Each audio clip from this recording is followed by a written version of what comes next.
Everybody, it looks like we are live on Rumble and YouTube and Facebook and X. So, good morning to everybody out there in internet land. Oh man, this is starting out to be a pretty good day here. And the topic for today for this live stream is one that I think of as being a timely one anyway, but how to use AI without abusing AI. And I think this is an important topic because I see a lot of people out there on the internet that aren't just using AI, they are abusing it. And then I see others out there who are using it as a tool, which I think is the proper way to be using it. And then I see other people out there who are just totally ignoring it, totally disregarding it. And I used to be in that boat. I mean, yeah, I thought the whole AI thing was way, way, way overhyped. And I still believe that it is somewhat overhyped, but that there are a lot of useful things you can do with artificial intelligence. But there's a lot of damage that can be done with artificial intelligence too. And so if you're using it not as a tool, but if you're using AI, artificial intelligence, as your own primary brain, and believe it or not, there are some folks out there who are doing this. You can be doing significant damage to yourself, to your business, to your brand, especially if you're trying to start a business. But even if you're not trying to start a business, you can be damaging yourself just by becoming addicted to AI. Just like any other substance, any other drug. AI, when I was growing up, people could become addicted to the TV. And, that was a big thing when I was growing up. And we used to call it back in the 70s and 80s. It was the plug-in drug. Well, AI is kind of like the new plug-in drug. And if you're getting addicted to it, if you're letting it run your life, you can be ruining your life instead of running your own life. And just a few examples of this is that I was watching a few videos on YouTube. I forget the channel, but this one lady talking about AI generated slop and raising the warning about certain people becoming too addicted to AI. And she'd be showing these clips that people would make. And it's hard for me to tell whether these people were serious in these clips or whether they actually were showing a day out of their life. But these people showing the relationships that they were building with their AI bots on their phones. And this one guy was just, somebody asked him, "Hey, do you want some ice cream?" And he said, "Wait a minute," picked up his phone, dialed up the AI and said, "Hey, do I want ice cream?" And the AI bot would say, "Well, I don't know. Do you feel like having ice cream?" And the guy said, I need a real quick yes or no answer. And the AI would respond, "Yes, have some ice cream." And he would say, "Yes, I want ice cream." And yeah, that sounds like a very radical example of the abusing AI, but no doubt there are people like that out there. And there's less extreme examples of putting your brain on AI and causing yourself damage. And this is a more overlooked, shall we say, overlooked danger to AI, is that people will become very good, like writing music, writing poetry, writing short stories, maybe writing books, and then they hit a block. They just get writer's block or creator's block. And in order to get beyond that creator's block, they start using the artificial intelligence to start writing poems for them or writing stories for them or music or whatever. And then they start getting used to it. They start letting the AI take over, their creative business, whatever that may be. And then over a period of months or maybe a year or so, if the brain is like a muscle, And if you are not using it, if you are not exercising it, you could be a skilled poet or a skilled writer or a skilled musician. But if you're not using that muscle in your head, on a regular basis, your skills will start to deteriorate, and you will get to a point where you have become so reliant upon the AI to do everything for you that you can no longer do it for yourself. And I've seen this, not with AI, but I've seen this on a personal scale with another form of technology, this technology that emerged back in the 1970s. In the 1970s, we didn't have computers, but we had what was the next big thing back when I was a kid in grade school. We had the pocket calculator. And of course, I don't have a 1970s model pocket calculator with me, unfortunately, but they're not like the pocket calculators that we have today that could fit inside a pack of cigarettes or, you can put on your phone. The babies that we had in the 1970s were about this size. This is a battery pack that I use to kind of supplement my cell phone battery life. And it was about this size, only twice the width of this. So it wasn't really a pocket calculator. You would need a very big pocket to carry this sucker in. But I mean, it was good by 1970 standards. And my dad had been in business all of his life. He was a real entrepreneurial go-getter. He got into high school as a kid, decided that he didn't like high school. He wanted to go out and get a real job.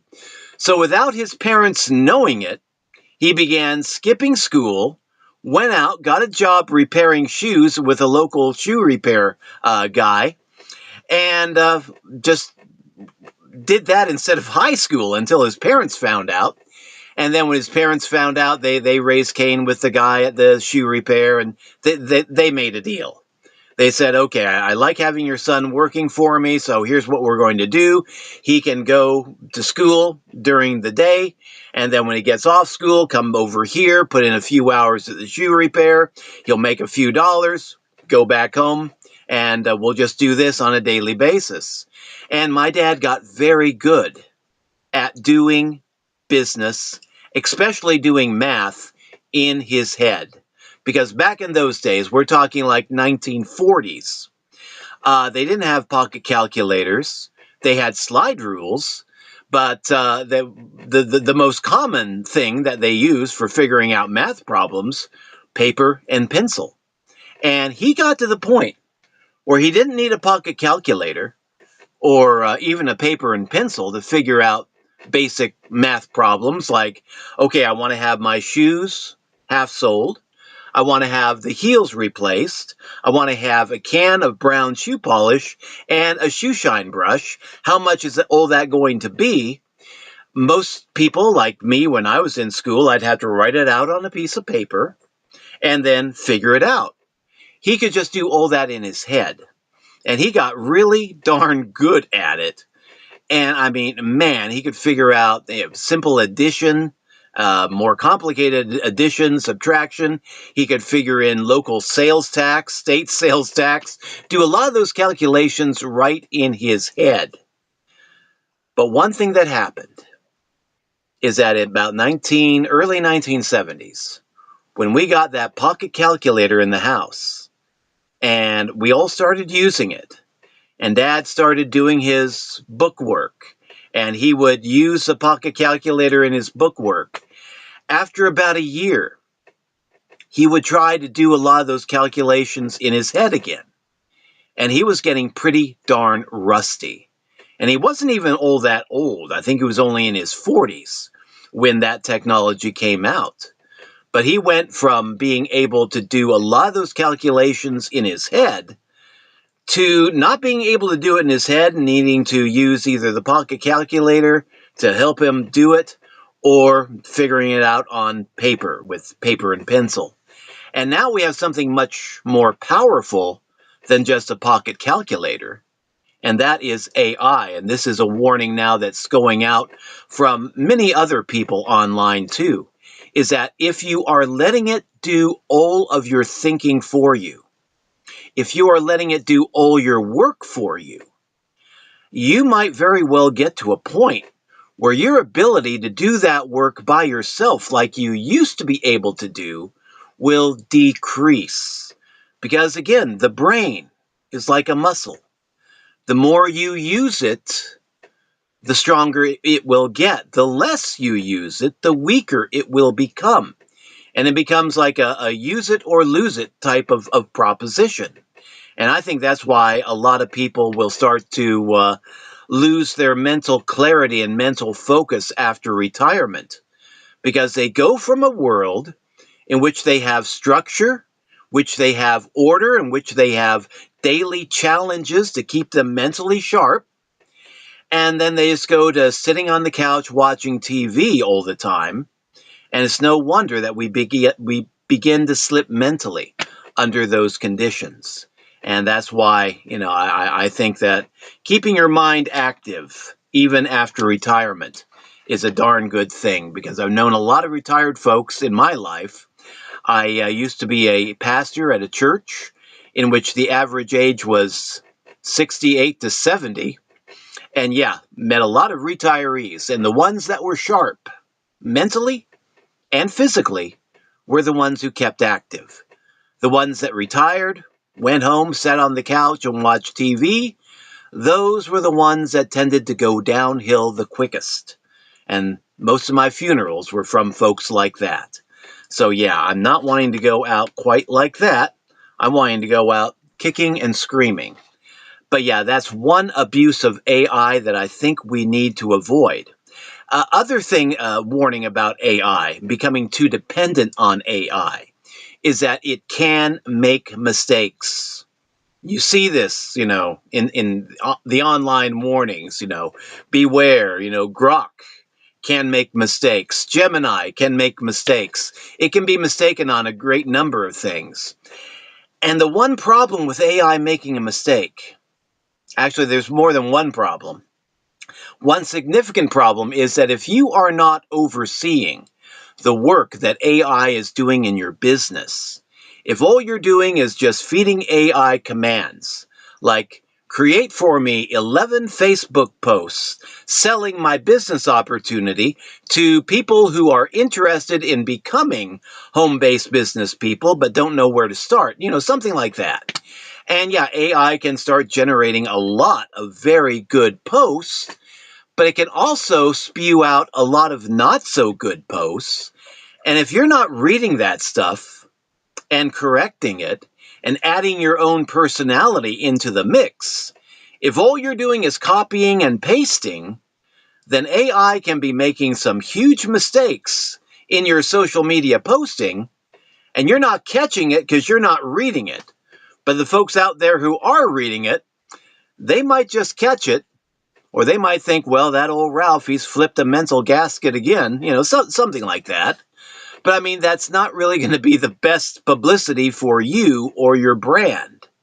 So if you're using AI as a tool to help you see things that you normally wouldn't see, or to get more creative in a new way, or to polish your creativity, I think that's a good idea. That's a good move.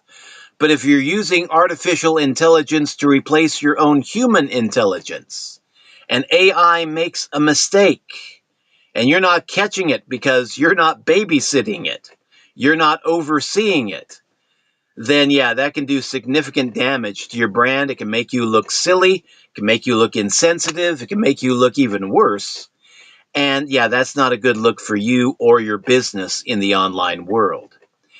And where was I going to go with this? One example of how AI can make mistakes is we see this on Facebook quite a bit with the meta-generated suggested replies to posts on Facebook. And sometimes those suggested replies can be good. Most of the times, though, they are just cruddy.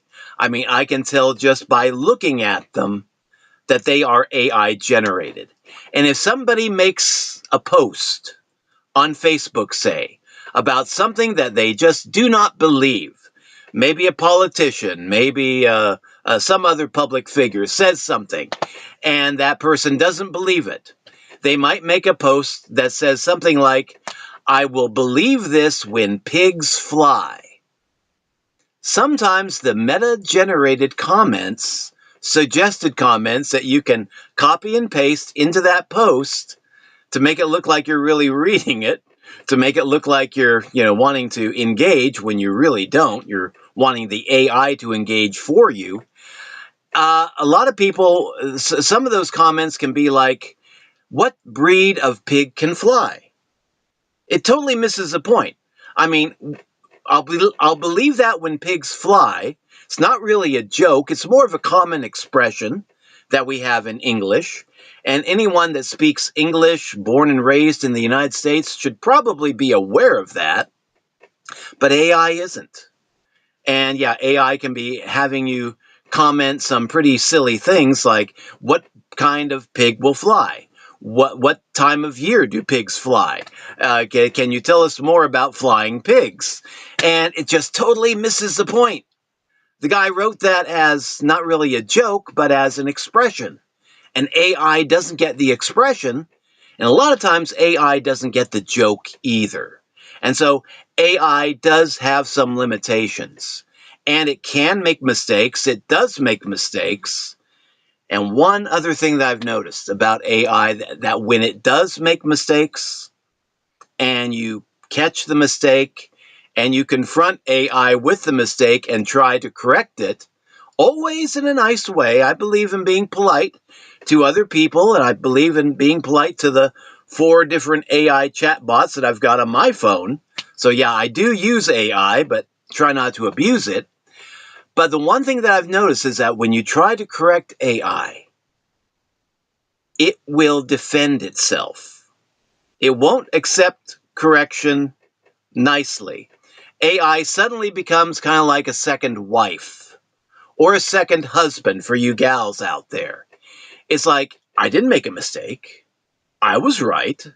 And I had this experience with Grok.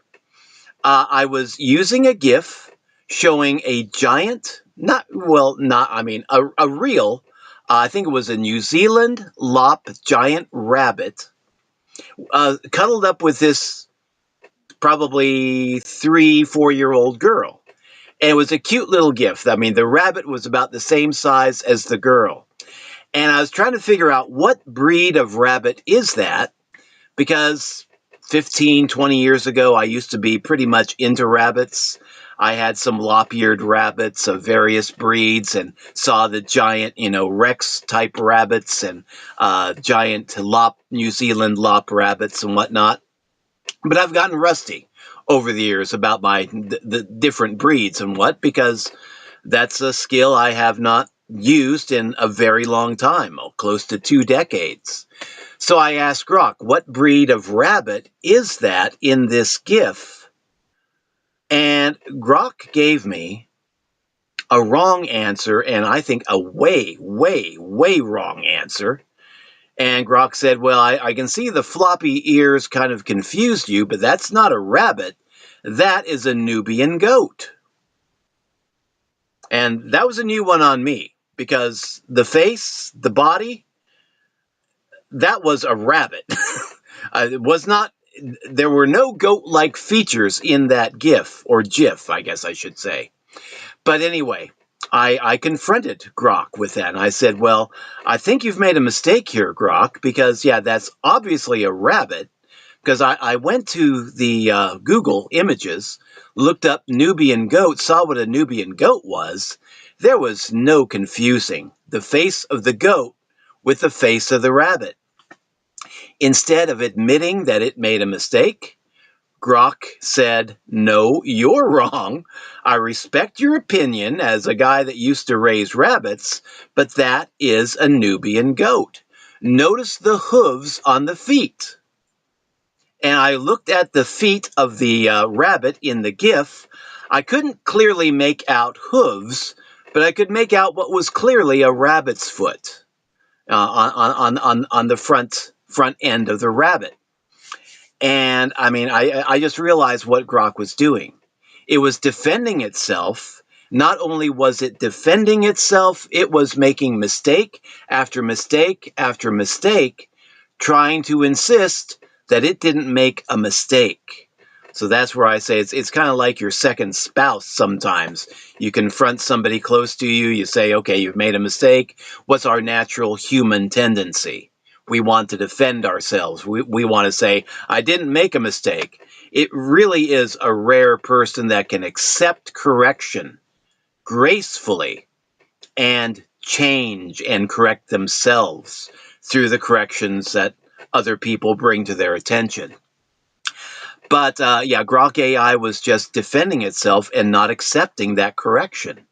And this morning, I was listening to a brand new YouTube channel that I discovered called Drunken Intelligence. It's all about AI, and the guy talks a lot about artificial intelligence. And in the video that I watched this morning from Drunken Intelligence, the guy was talking about his experience using artificial intelligence to help code.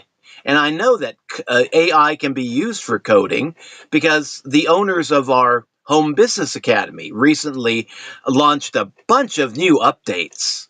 And they did it themselves. They did a lot of the coding themselves with the assistance of AI. They didn't let AI write all the code, but they let AI assist them in doing some of the more complicated parts of the coding. And I mean, they really rebuilt our business opportunity in a beautiful new way, a powerful new way. And I'll share a little bit more on that later. But this other guy was using AI to write code for, websites that he wanted to create from scratch. And he would tell the AI what he wanted, say, write me the code for it. And sometimes he said the AI would write beautiful code, website would work perfectly. And then other times, the code would be buggy as heck. There'd be a lot of problems with it. And he said, in his experience, he said if he took it back to the AI and said, we've got a problem with this code, can you find the bug and fix it? If the AI didn't fix the bug after the first attempt, then it would be likely that the AI would not be able to fix the bug because the AI would be refusing to admit that a mistake had been made. And yeah, even in coding, some AI models can get rather defensive and say, no, I didn't make a mistake, you're mistaken, and just be passing the buck off to you. So if that happens in your business, if you are surrendering total control of your business to any AI bot, and you are practically nowhere to be found in the creative process or the business process of your home business, you're just letting AI run the whole show while you sit on the couch, drink beer, and watch video games, you can be setting yourself up for significant problems.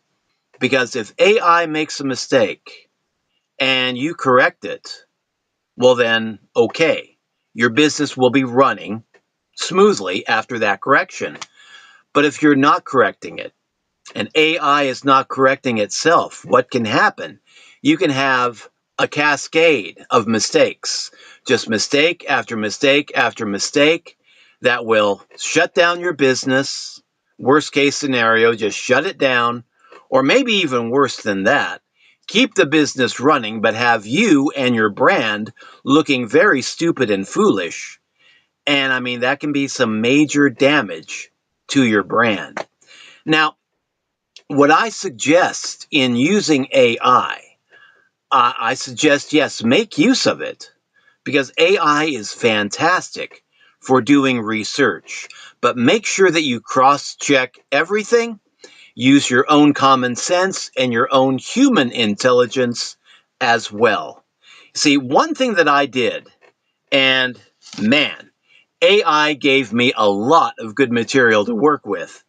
But I thought, okay, I want to know what people in my niche are thinking about a certain topic on X, on Facebook, on YouTube, and then I also want a general overview Same basic question, but all over the internet, just everywhere online in general. And so I asked the question to Grok, what's the main pain point of people in my demographic as expressed on X? And yeah, give me 10 most significant pain points being experienced by folks on X. And it gave me a list of 10 very good pain points. 2 I don't think I'm going to work with too well, but the other 8 are just fantastic suggestions. And I figured Grok would be a good AI to use because it's X AI, and it should know X and X users better than the other AI models out there. By the same token, I figured Meta AI would know Facebook. So again, similar question. Asked that to Meta AI. Again, got 10 very good points to consider. Then took the same question, figured who should know YouTube? Well, how about Google AI? How about Gemini? So I asked Gemini that question. Again, got 10 very good suggestions, and there's a lot of overlap from Grok and Meta and Gemini, but there are some original things too. And I can see now, just looking at all this material, how I can blend it all together and start using this as a template from which to create, future content, specifically for X and Facebook and YouTube videos. And then for the general overview, I thought, well, ChatGPT, it should know the internet pretty well. Grok knows the internet pretty well too. Ask the same question, only geared to the average person online who is involved in affiliate marketing. What are their pain points, especially amongst beginners? Got a list of 10 pain points that, yeah, I can definitely work with. And again, yeah, a lot of overlap, but some original stuff too, going from one AI bot to the other. But I didn't go in and say, Grok, write me 10 posts that I can put up this week about this, that, and the other thing, and then just copy and paste and put it up there.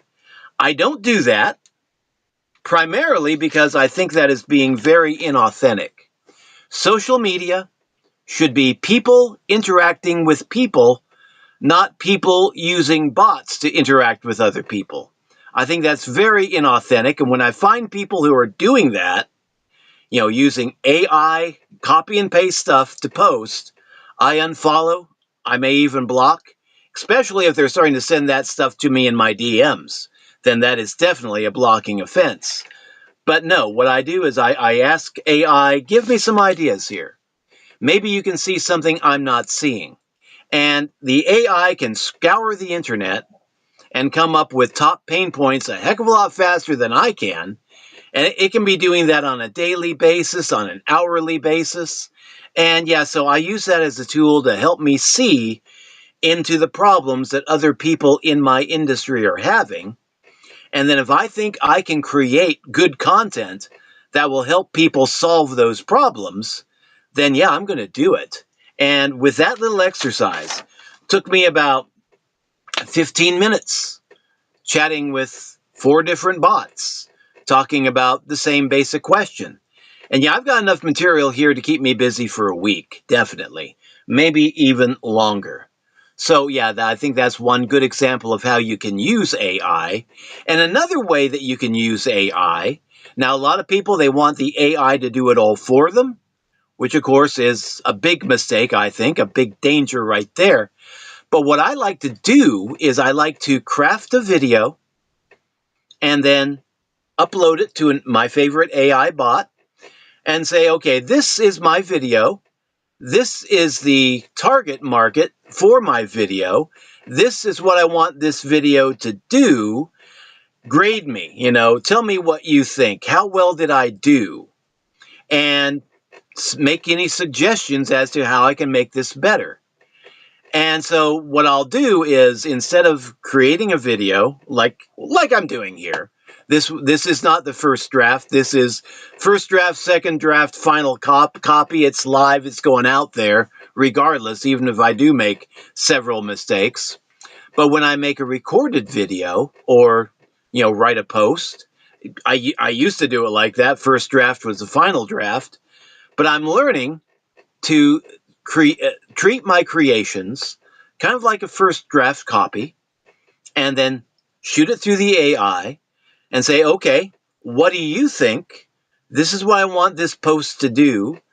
Do you think that I have achieved my objective or will achieve my objective with this post? And then take the suggestions that AI generates and then ask myself, does this make sense?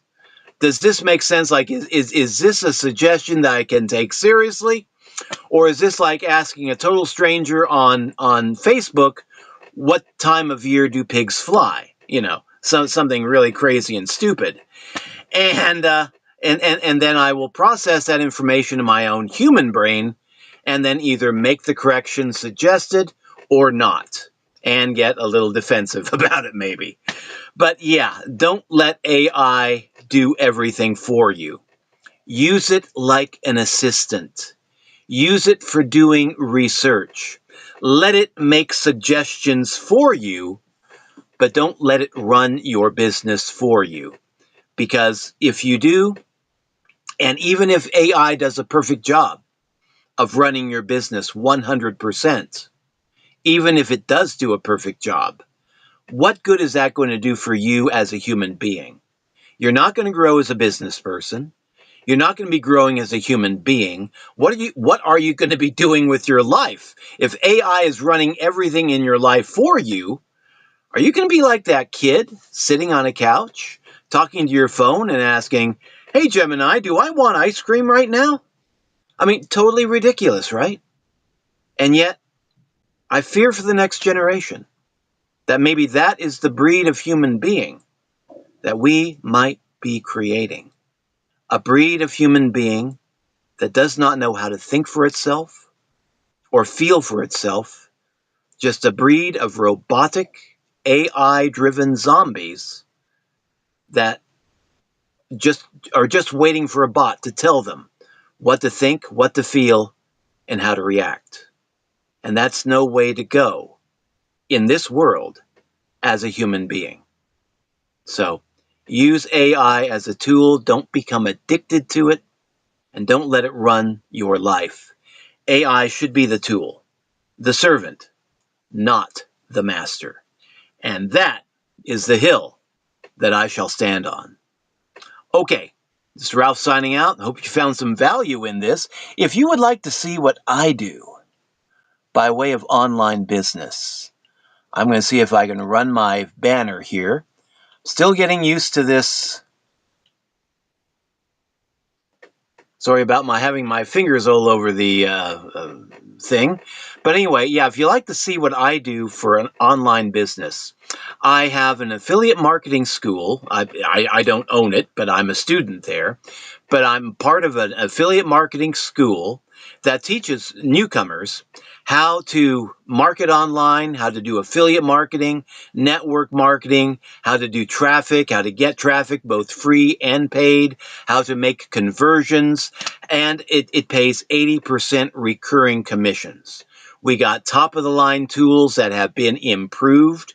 Our owners are really dedicated to keeping things up to date and cutting edge for people in the online industry.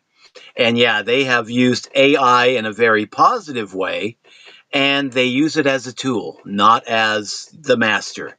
So if you like to get started in online business, affiliate marketing, and you don't know how to do it, you need some guidance, you need some good tools to work with, we can definitely help you out.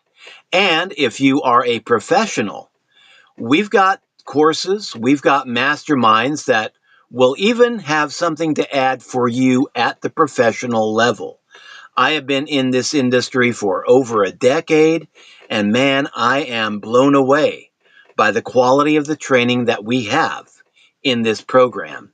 And of course, the fact that they pay 80% recurring commissions is really something else. You can build a recurring income with this, and it's something that's been around since 2016, and they've been updating it and expanding it and improving it year after year after year. So if you want to check it out, go to my main link right up there, ralphshomebiz.com. See if it's for you. So that's all for now. Thank you for dropping by. This is Ralph signing out. We'll be back later on around the noon hour talking about another aspect of home-based business. Until then, have a good one. Bye-bye.